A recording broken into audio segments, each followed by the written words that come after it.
យន្តហោះ F16 របស់ថៃបានទម្លាក់គ្រាប់បែកចំនួន2គ្រាប់នៅស្ពានអូជីក្បែរជំរំជនភៀសខ្លួនក្នុងភូមិសាស្ត្រសុកស្រីស្នំខេត្តសៀមរាបនៅវេលាម៉ោងជាង10ព្រឹកនេះខណៈប្រធានាធិបតីអាមេរិកដូណាល់ត្រាំគម្រាមដំឡើងពន្ធគយទៅលើកម្ពុជានិងថៃបើមិនព្រមឈប់បាញ់គ្នាថៃកំពុងតែបាញ់ខ្មែរចុះហេតុអីបានត្រាំនិយាយចឹងហេតុអីបានដូណាល់ត្រាំថាបើមិនព្រមឈប់បាញ់ទេតម្លើងពន្ធទាំងពីរប្រទេសតែចឹងតែអញ្ញាកដាលចឹងអីអាធំកំពុងតែវាយអត់តជិតងាប់ហើយអត់ចាប់អាធំចាញ់បែរជាគម្រាមទាំងពីរហ៎បាត់ទៅអញ្ញាកដាលចឹងដែរមិនបាច់ធ្វើទេត្រូវគម្រាមអាធំកំពុងតែវាយអត់តជិតងាប់ហើយតើចូលដល់ទឹកដីជ្រៅឡើងចូល100គីឡូហើយមកគម្រាមអញ្ចឹងអត់គម្រាមអាថៃមកគម្រាមទាំងពីរបើយន្តហោះទម្លាក់នៅលើទឹកដីថៃទឹកដីខ្មែរបើទម្លាក់លើទឹកដីថៃអាហ្នឹងខ្មែរកំពុងតែเป็นថៃហើយវាទម្លាក់លើទឹកដីខ្មែរអានេះមិនមែនណា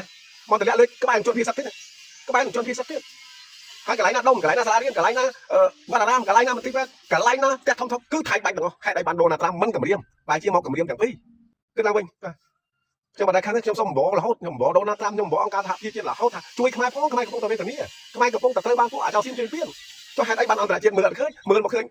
ថាយើងនឹងបាញ់គ្នាខ្មែរគេចូលដល់ផ្ទះហើយបើមិនតដៃខ្លះសង្ងំឲ្យងាប់មែនហ៎សង្ងំឲ្យងាប់មែនបាទវីដេអូនេះខ្ញុំមានតែប៉ុណ្្នឹងឯងបងប្អូនខ្ញុំខឹងដល់ពេលអាគេកំពុងវាយឯងចង់ងាប់ហើយគេមកកម្រាមទាំងពីរអញ្ចឹងគេអត់មានចាក់អាធំចាញ់ផងហ្នឹងមានតែប៉ុណ្្នឹងបងប្អូនខ្ញុំខឹងនិយាយទៀតអត់រួចទេនិយាយទៀតខ្លាចខុសបាទអញ្ចឹងសូមបងប្អូនជួយ share បន្តផងបាទសូមអរគុណ